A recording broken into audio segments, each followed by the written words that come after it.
He knelt, in front of every wolf in the territory, in front of the pack leaders and the council elders and the perfumed daughters who had spent 6 months preparing for this night, in front of the guards and the musicians and the servants holding silver trays, in front of her entire pack, the same wolves who had spent 21 years making her invisible. The Alpha King knelt. Not a bow, not a nod, not the polite incline of the head that royalty offered to commoners when they wanted to appear humble.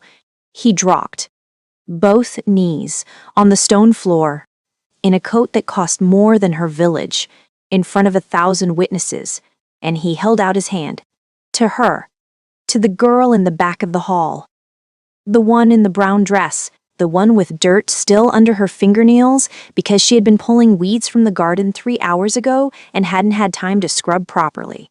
The one they said wasn't worth looking at.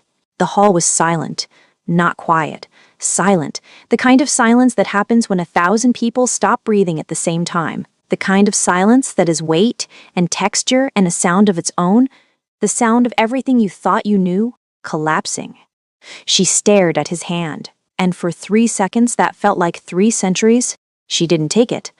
But we'll get to that. Her name was Wren Holloway, and she was used to being invisible, not metaphorically. Functionally, practically, in the way that a piece of furniture is invisible, present, useful, stepped around without acknowledgement. She was 21, 158 centimeters tall. Dark, wavy hair that she kept tied back because it got in the way when she worked, which was always brown eyes. Small hands, a frame that had never filled out properly because the pack allocation system distributed food based on rank, and Wren's rank was, well, Wren didn't have a rank. She was wolfless, not dormant, not late shifting, not any of the gentle medical terms that healers used to soften the diagnosis. Empty. The healers had examined her at 13 when she should have shifted, then at 14 when she should have shifted, then 15. By 16, the head healer had sat down with her and Wren had seen it in her face before the words came. There is no wolf. The space where your wolf should be is vacant. I'm sorry, Wren, this doesn't happen often. But when it does, it's permanent, a werewolf without a wolf, in the Grey Haven pack that made her less than nothing, not officially. Officially, the pack laws stated that all members were entitled to shelter, food, and protection, regardless of wolf status. Alpha Breslin quoted this law often at council meetings. Very progressive, very compassionate. Unofficially, Wren slept in the storage room behind the pack kitchens. She ate whatever was left after everyone else had finished. She worked the jobs no one wanted. Garden maintenance, ditch clearing, chimney sweeping, laundry. She was not abused. That's important to understand. Nobody hit her. Nobody locked her in a room. Nobody called her in a room. Nobody called her names to her face. They just didn't see her. She would stand in a room and conversations would flow around her like water around a stone. She would sit at a table and wolves would place their plates in the space she occupied, not out of malice, but because they had genuinely forgotten she was there. 21 years of being furniture. You learn things when you're invisible. You learn how to move through spaces without disturbing the air. You learn how to read a room by the way people's shoulders sit and the speed of their breathing. You learn how to hear things people say when they think no one important is listening. And you learn how to tend a garden. That was Wren's one thing. The thing she had that nobody can make invisible because flowers don't care about rank. The Grey Haven gardens were hers. Had been since she was 14 and discovered that her hands could coax life from soil in ways that the official groundskeeper couldn't. Roses that bloomed out of season, herbs that grew twice as large as they should, wildflowers that appeared in places she hadn't planted them, as if the earth itself was trying to give her something the pack wouldn't. The gardens were beautiful. Nobody knew she tended them, or rather, nobody thought about who tended them. The flowers existed, the hedges were trimmed, the paths were clean. If anyone wondered how, they wondered briefly and moved on. Invisible work by an invisible girl, Wren was fine with this. She told herself she was fine with this. She had her garden, and her storage room, and her routine. And if sometimes at night she lay on her narrow cot and pressed her hand against her hollow chest and wondered what it would feel like to be seen, She didn't talk about it. The selection was announced in spring. Every 3 years, the Alpha King of the Ashen Moor territory held a selection, a formal event hosted by rotating packs where unmated women were presented as potential candidates for the royal mate bond. It was not a forced arrangement. The Alpha King wasn't choosing a bride from a lineup. The selection was a tradition, a gathering where the king's wolf could move through a crowd and search for the bond. If the bond sparked with someone, the courtship would begin. If it didn't, the king moved on to the next pack. Alpha King Darius Kane had attended 9 selections over 6 years. His wolf had not sparked with anyone. 9 selections. Hundreds of women. Not a single flicker. The rumors were vicious, that his wolf was dead, that he was cursed, that he had secretly taken a lover and was using the selections as political theater, that the most powerful alpha in 7 territories was defective in the one way that mattered. Wren had heard the rumors. Everyone had. But she paid them no attention because the selection had nothing to do with her. She was wolfless. The bond required a wolf. She was furniture. Furniture does not get selected. This year, the selection was being hosted by Greyhaven. The pack erupted into chaos. 6 months of preparation. The Great Hall was renovated. The kitchens were expanded. Every unmated woman between 18 and 30 was fitted for a formal gown and given a regimen of grooming and etiquette training that bordered on military conditioning. Wren was not included. She was assigned to the preparation crew instead, cleaning the hall, arranging the flowers, her flowers from her garden, though nobody acknowledged this, polishing the silver, pressing the tablecloths. She worked 18-hour days for 6 months. On the morning of the selection, she was on her knees in the garden cutting roses for the centerpieces when she heard the voice. "Make sure the wolfless one stays out of the hall tonight. I don't want her embarrassing us in front of the king." Luna Breslin, the Alpha's wife, standing on the terrace above the garden, speaking to her assistant, not whispering, not lowering her voice. Because Wren was furniture. And you don't whisper around furniture. She's not even worth looking at, Luna Breslin continued. The last thing we need is the king's entourage seeing that and thinking Greyhaven can't produce proper wolves. Her assistant murmured agreement. Put her in the kitchens for the evening. Keep her out of sight. Wren's hands tightened on the rose stems. Thorns bit into her palms. She didn't flinch. She had heard worse. No, that was a lie. She hadn't heard worse. She had heard the same thing 1,000 times in 1,000 different ways, but this time, this specific arrangement of words, she's not even worth looking at.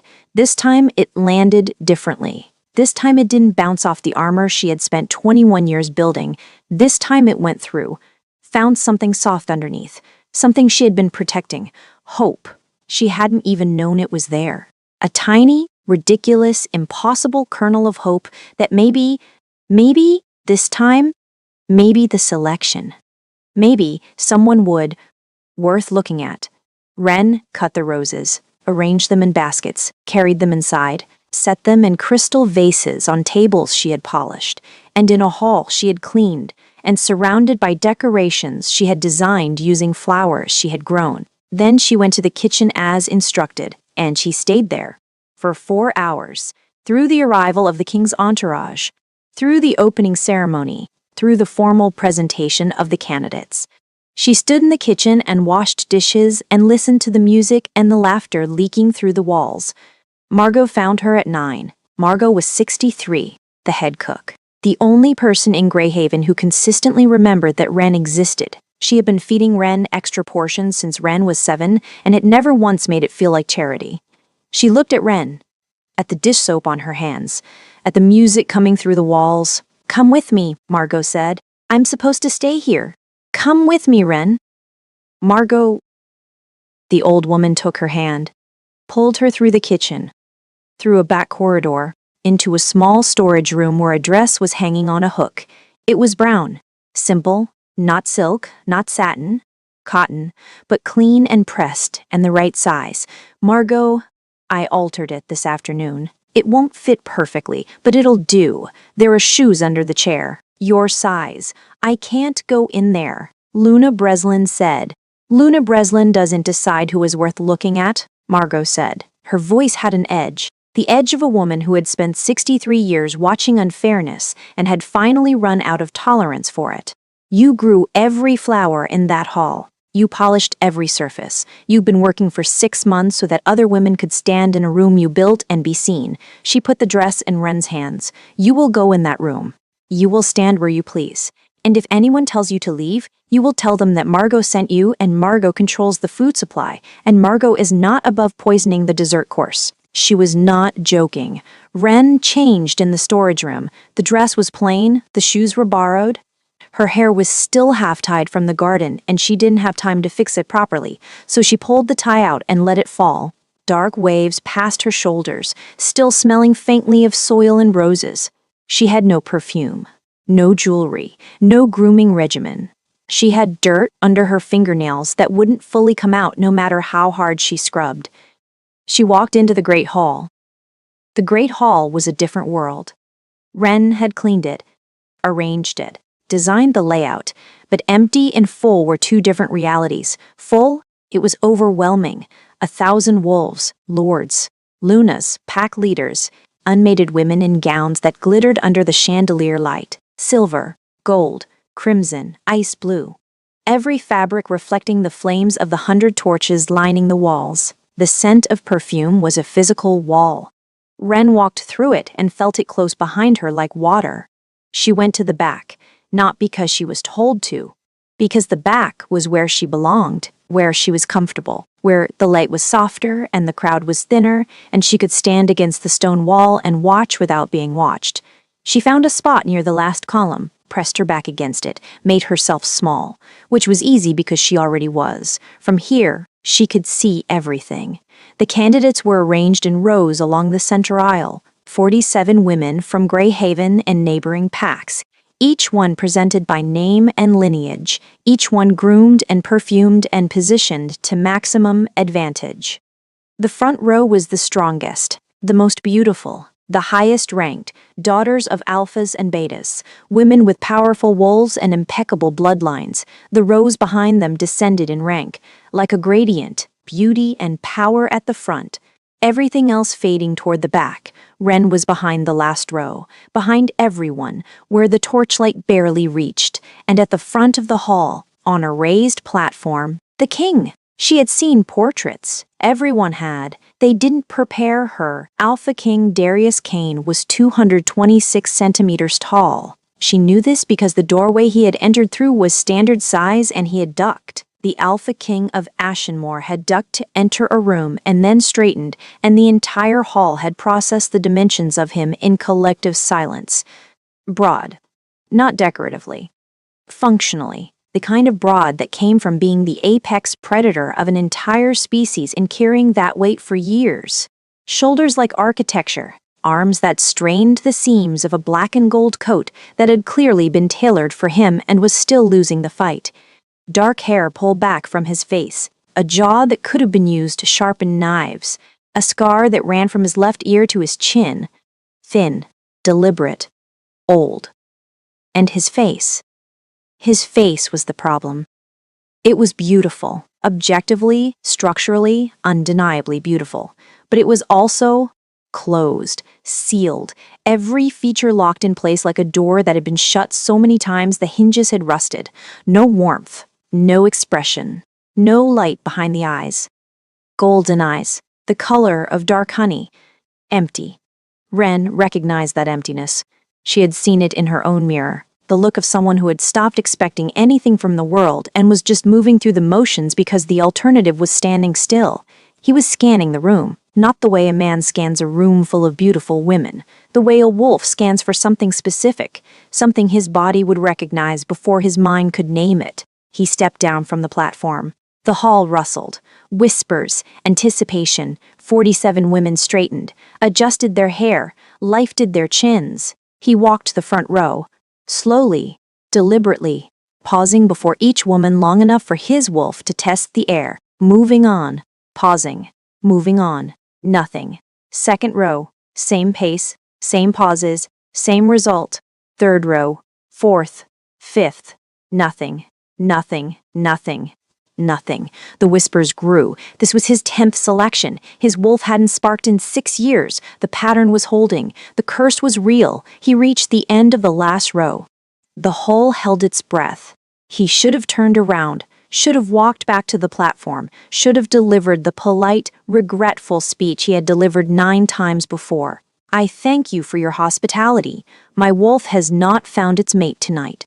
The search continues. He didn't turn around. He kept walking, past the last row, into the empty space at the back of the hall, where there were no candidates, no perfumed women, no groomed daughters of alphas. Just stone columns and dim torchlight and a small woman in a brown dress pressed against the wall, trying very hard to be invisible. The crowd shifted. Murmurs becoming whispers, becoming audible confusion, people craning their necks, standing on toes. Where is he going? There's nobody back there. What's he? Ren saw him coming. She saw the moment his stride changed, the mechanical, dutiful pace of a king fulfilling an obligation, replaced by something else, something faster, more urgent, the stride of a man whose body had suddenly remembered how to want something. His golden eyes were not empty anymore. They were locked on her. No, she thought. No, no, no. I'm not a candidate. I'm not even supposed to be here. I'm the gardener. I'm the girl who washes dishes. I'm not. He stopped, 3 feet from her, the last column, the furthest point from the light. Up close, 226 centimeters was not a number. It was an experience. He eclipsed her. She had to tilt her head back so far to see his face that her hair brushed her own back. His golden eyes were wide. The rust on the hinges of his expression had shattered. Whatever locked mechanism had kept his face sealed for 6 years had broken open, and what was underneath was devastation. Not pain, not shock. The specific devastation of a man who had been looking for something for 6 years and had walked past rows of silk and silver and gold to find it standing against a back wall in a cotton dress with garden soil under her fingernails. He breathed in. His whole body shuddered. A tremor that started in his chest and moved outward through his shoulders and down his arms and into the hands that were suddenly shaking at his sides. The bond. Ren felt it too. Impossible. She was wolfless. The bond required a wolf. Every healer, every text, every authority on the subject agreed. You cannot form a mate bond without a wolf. But the heat in her chest didn't care about textbooks. It bloomed like a flower, like one of her roses, unfurling from a tight bud into something open and golden and so warm it hurt, a thread of light connecting her sternum to his, visible only to them. Pulling tight, she couldn't breathe. He couldn't breathe. 1,000 wolves watched them not breathe together. And then the Alpha King of Ashenmoor, the most powerful wolf in 7 territories, a man whose name was spoken as a warning, who hadn't knelt before anything in his adult life, dropped, not slowly, not gracefully, not with the practiced elegance of a king performing a ritual. He dropped like someone had cut the strings holding him up, both knees, on the stone floor, the sound of it echoing through the silent hall like a crack of thunder. His head bowed, and he held out his hand. Palm up, open, trembling. To her, to the girl they said wasn't worth looking at. The silence in the hall was absolute. 1,000 wolves, motionless, open-mouthed, processing the impossible. The Alpha King was on his knees, in front of a wolfless girl in a brown dress, in the back of the hall, where the torchlight barely reached. Luna Breslin, standing in the front row in her silver gown, made a sound. Small, strangled. The sound of a woman watching her own words become the most catastrophically wrong words ever spoken. Ren stared at his hand, his massive, scarred, trembling hand held out to her like an offering, like a prayer, like a man kneeling in a church and asking for something he was not sure he deserved. She stared at it for 3 seconds. 3 seconds where every voice she had ever absorbed, every whisper, every oversight, every she's not even worth looking at, screamed at her to back away, to disappear, to be invisible one more time because invisible was safe. And this This was the opposite of invisible. This was a spotlight made of 1,000 staring eyes, and she was standing in the center of it in a borrowed dress with dirt under her nails. 3 seconds. Then she looked at his bowed head, at the dark hair falling across his forehead, at the back of his neck, exposed, vulnerable, the most dangerous man in 7 territories, showing her the one place a wolf never shows to anyone, the place you could kill them. He was showing her his throat. Not figuratively, literally, head bowed, neck exposed, on his knees, the ultimate wolf submission from the ultimate alpha, the signal that meant, I am yours, do with me what you will, I trust you with the part of me that could end me. She took his hand. The hall erupted, not in applause, in sound, gasps, cries, sobs, shouts. 1,000 wolves processing the shattering of everything they thought they understood about bonds and wolves and worthiness. His hand closed around hers. Massive. Warm, engulfing her fingers so completely that her hand disappeared inside his. He looked up, golden eyes, wet, not crying, filled, like a glass that had been empty for 6 years and had just been filled to the very brim and was holding everything at the surface to sheer will. There you are, he said. His voice was low, rough, barely a whisper, meant only for her. I have been walking into rooms for 6 years, looking for you, walking past hundreds of faces, knowing you were somewhere, knowing my wolf could feel you like a compass needle feeling north. 6 years. His jaw clenched. And you were in the back, behind the last row, trying to be invisible. She couldn't find words. The bond was roaring through her bloodstream like wildfire. I don't have a wolf. The bond isn't supposed to. I know what it's supposed to do, he said, and I know what it's doing. My wolf has been silent for 6 years. 9 selections, hundreds of women. Not a flicker, not a whisper. I walked into this room tonight expecting nothing. He stood, slowly, rising from the floor without releasing her hand, unfolding upward and upward and upward until she was staring at his chest, and then his chin, and then tilting her head back to find his eyes. And then I smelled roses, he said, in a room drenched with perfume and silver and everything designed to attract a king's wolf. I smelled roses, and soil, and rain, and something underneath all of it that my wolf has been howling for since I was 19 years old. He lifted her hand, pressed his lips to her knuckles, gently, the way you touch something you are afraid you might break. They told me my wolf was dead, he whispered against her skin. They said I was cursed, defective, that the bond had passed me by. 6 years of believing them. His golden eyes found hers. My wolf was not dead. It was waiting. For you. Wren's vision blurred, tears she hadn't authorized. Tears that had no right to exist because she was the invisible girl and invisible girls did not get knelt for by kings. I heard what they said about you, he continued. His voice hardened. Not at her, at the room. At the world that had produced the sentence, she's not worth looking at, and applied it to the woman his wolf had crossed, 6 years of silence to find. I heard it when I walked in. A woman near the front. She's not even worth looking at. About you. In a room full of flowers you grew, surrounded by beauty you created. And they said you weren't worth looking at. His hand tightened around hers. Not painfully, protectively. The way you hold something precious when you realize the world has been careless with it. I knelt, he said, because you deserve to know that the most powerful alpha in 7 territories looked at every woman in this room and saw nothing. Felt nothing. For 6 years I saw nothing and felt nothing. And then I looked at you. He paused, and my wolf woke up. The hall was chaos. Beautiful, terrible, rearranging chaos.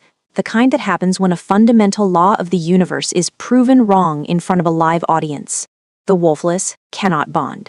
Except they just had. The pack elders were arguing. The visiting alphas were consulting in tight clusters. The candidates, the 47 perfumed, polished, carefully prepared women who had spent 6 months getting ready for this night, were processing a range of emotions that included shock, disbelief, and a very specific flavor of fury that comes from losing a competition you didn't know you could lose to someone who wasn't even competing. Luna Breslin was sitting down, not by choice. Her legs had simply stopped working. She was in a chair by the wall with a face the color of old paper, staring at the back of the hall where her gardener was holding the hand of the Alpha King. Wren didn't see any of this. She was in a bubble, a warm, golden, impossible bubble where the only things that existed were her hand inside his hand and his golden eyes, and the bond humming between them like a tuning fork struck by God. "You're shaking," he said. "I know. Are you afraid?" She thought about it. "Genuinely? I'm not afraid of you," she said. "I'm afraid I'm going to wake up in my storage room and this will be—" She didn't finish.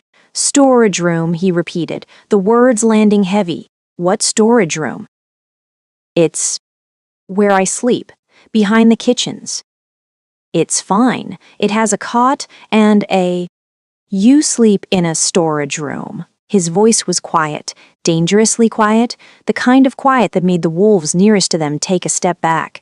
"The gardens," he said, "the ones throughout this hall, the roses and the wildflowers and the arrangements, those are yours. Yes, you grew them, designed the arrangements, prepared this entire hall. Yes, and they put you in a storage room and told you to stay in the kitchen and said you were worth looking at." Wren didn't answer. She didn't need to. He could see every year of it on her face. 21 years of invisibility written in the way she held herself, small, contained, occupying the minimum possible space. Something crossed his expression. Not anger. Anger was too simple. This was older, colder, the expression of a king who had just identified an injustice and was calmly, methodically categorizing the people responsible. He turned to the hall.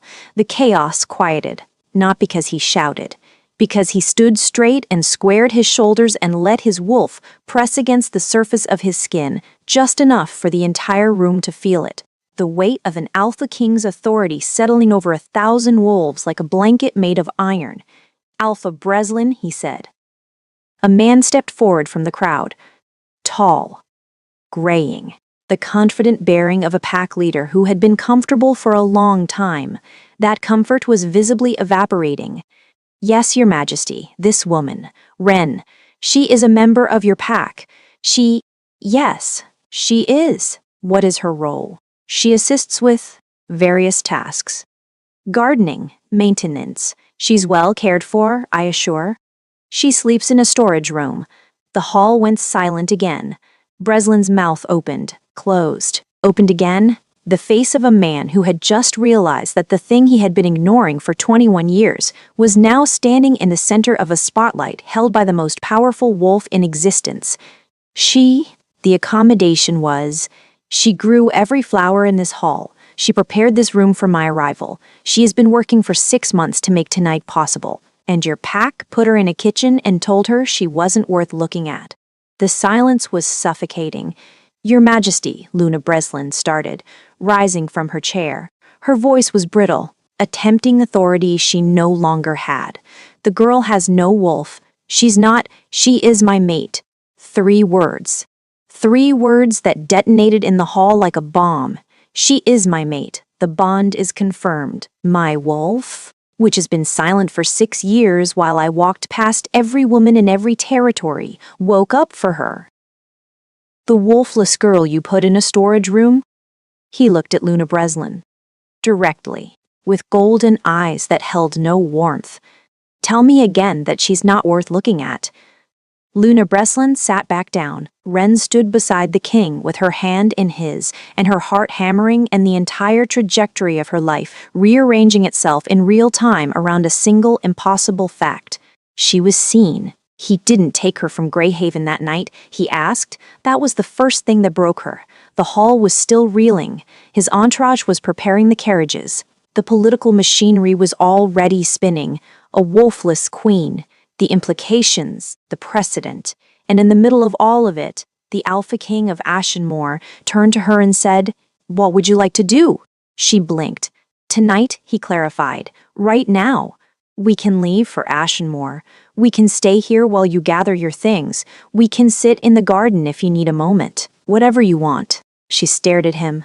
You're asking me, yes? I thought kings just decided things. Kings decide wars and taxes and trade agreements. They don't decide what their mate does at 9:30 on a Tuesday night. She almost laughed. It caught in her throat and became something else, something wet and overwhelmed and dangerously close to the sound a person makes when they are being treated gently for the first time in their life and don't have the infrastructure for it. "Can I see the garden?" she whispered. They went to the garden. Her garden. The one nobody knew she tended. The roses and the wild flowers and the herbs she had coaxed from soil that everyone said was too rocky for growing. He stood in the middle of it and looked around with an expression she couldn't read. "You did this." "Yes, all of it. Since I was 14. It was the only thing that was mine. The only place where what I did mattered, even if nobody knew it was me." He knelt again, different this time. Not the dramatic collapse of the great hall, a quiet kneeling, one knee, in the dirt, in the garden she had built from nothing. He picked a white wildflower, small, delicate. "My palace has gardens," he said. 16 acres, maintained by a staff of 20. He looked up at her. "They're dying. Nothing grows properly. The head gardener says the soil is cursed, the same way they said my wolf was cursed." He held the flower up to her. "I don't think the soil is cursed. I think it's waiting, the same way my wolf was waiting, for the right hands." She took the flower. "Are you offering me a job?" she asked. "Because I should warn you, I have demands. I'll need full access to the greenhouses.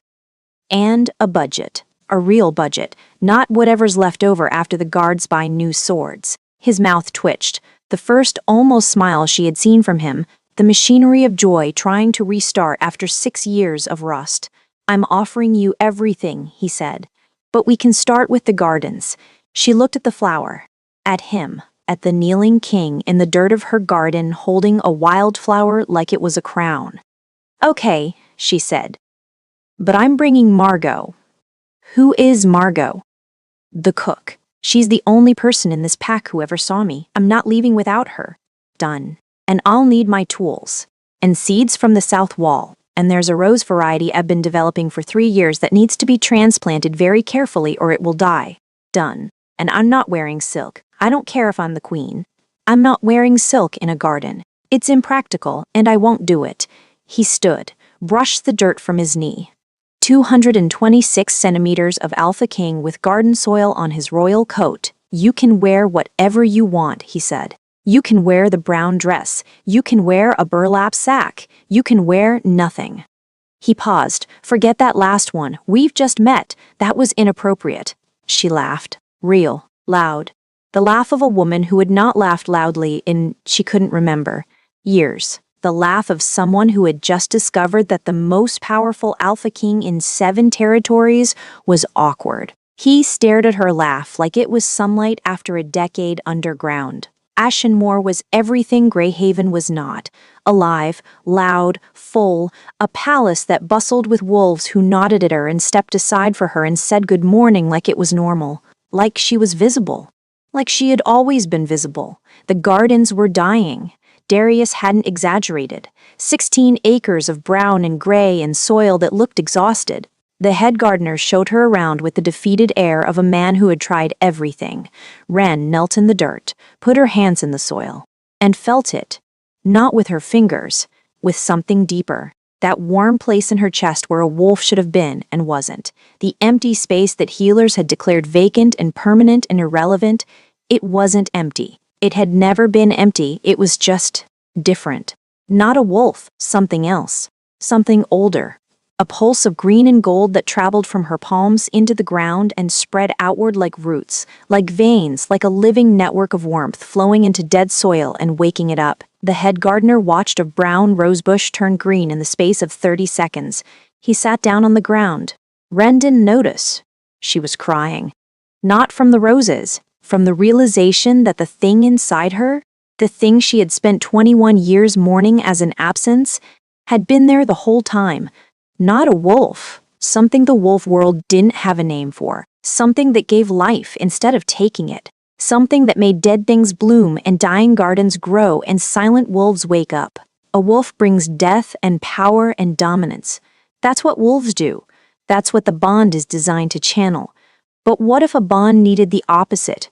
What if a wolf, an alpha wolf, so powerful, so dominant, so saturated with the energy of death and war and control that it had gone silent under the weight of itself?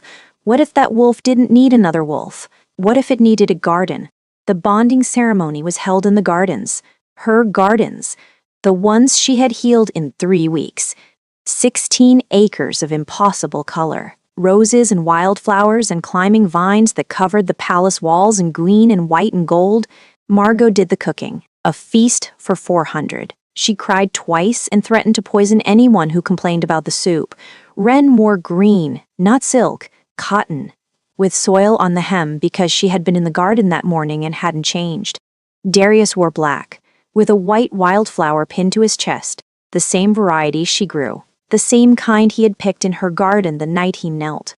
The vows were theirs. I spent 6 years walking past women, he said, hundreds of them, beautiful, powerful, perfect, by every standard the world uses to measure worth. He looked at her. My wolf slept through all of them, because my wolf wasn't looking for perfect. It was looking for the woman who could make dead things live again. It was looking for you, in the back of the hall, in a brown dress, with dirt under your fingernails. He took her hands. They told you that you were worthless because you didn't have a wolf. They put you in a storage room. They grew up surrounded by your flowers without once asking who planted them. His jaw tightened. I knelt because you deserve to know, for the rest of your life, that the first thing the most powerful wolf in 7 territories did when it finally found you was go to its knees. Not because you are weak, because you are the thing it has been dying without. Her turn. I spent 21 years believing I was empty, she said, that the space inside me was vacant, that I was less than every wolf who could shift and howl and run under the moon. She squeezed his hands. I wasn't empty. I was full of something they didn't have a name for, and it took a king on his knees in my garden holding a wild flower for me to understand that worthlessness is not something you are. It's something they tell you when they can't see what you carry. She looked at their hands, his massive, hers small, garden soil still under her nails. You woke up my gift by kneeling, she said, and I woke up your wolf by growing. We needed each other. Not because we were broken, because we were seeds. And seeds need different soil to bloom. The marks were exchanged. The bond blazed golden between them. And the gardens, every garden in the palace, every flower, every vine, every blade of grass for 16 acres, bloomed, all at once. In the middle of the ceremony, a wave of color rolling outward from where they stood like a green sunrise, 400 wolves watched the dead palace gardens explode into life at the exact moment the wolfless girl and the silent king completed their bond. Margot, standing in the front row with a dish towel over her shoulder and tears on her face, nodded once. About time, she said. They said she wasn't worth looking at. They were looking at the wrong things. They looked for wolves and found her empty. They looked for strength and found her small. They looked for rank and found her nowhere. They didn't look at the gardens. They didn't look at the roses that bloomed out of season and the wild flowers that appeared where nobody planted them. They didn't look at the hands that coaxed life from rocky soil. They didn't look at the girl who built beauty in a place that gave her nothing and asked for nothing in return. The king looked. The king walked past every shining, polished, perfumed woman in the room and found the one in the back with dirt under her nails. And he knelt. Because worth is not something the world gives you. It's something you grow, even when nobody's watching, and that is where we end tonight. If you are still here, if you stayed through every whisper and every kneeling and every flower that bloomed in dead soil, then I need you to hear this. You are not invisible. I don't care who told you that. I don't care how many rooms you stood in where no one saw you. I don't care how many times the world put you in the back row and said, "You don't belong here. You belong." The thing inside you that you've been told is worthless, the thing that doesn't fit the world's categories, that thing is not a flaw. It's a seed, and seeds don't bloom on the world's schedule. They bloom on their own. Now, tell me, where are you right now? What time is it? What country? I want to know, because this family, the Destined Heart family. We see each other. That's what we do. We look at the people in the back of the room. Drop a comment, tell me where you are. And tell me this, has anyone ever made you feel invisible? And who was the first person who truly saw you?